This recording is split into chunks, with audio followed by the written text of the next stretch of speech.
อาบน้ำอยู่ไปเดี๋ยวเหนียวเหนอะไปหมดแล้วตัวนั่นน่ะอาบน้ำนะคิม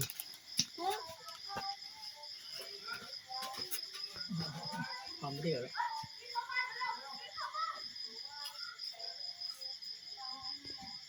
ตอนแต่งงานตะคุ่ม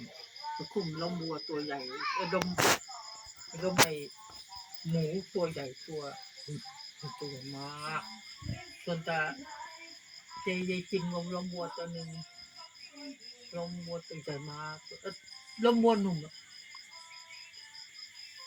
คนมาจากพ่อไอ้แก้วและคนตีมันไม่กินข้าวลูกมันไปสิบายใจเมื่อมันได้กินสักหน่อยมันบอกกินผมเห็นข้าวหลังรถแล้วมอเลยไปได้ที่ไหนเจ๊ไปสองคนก็กลัวแหละข้างประชา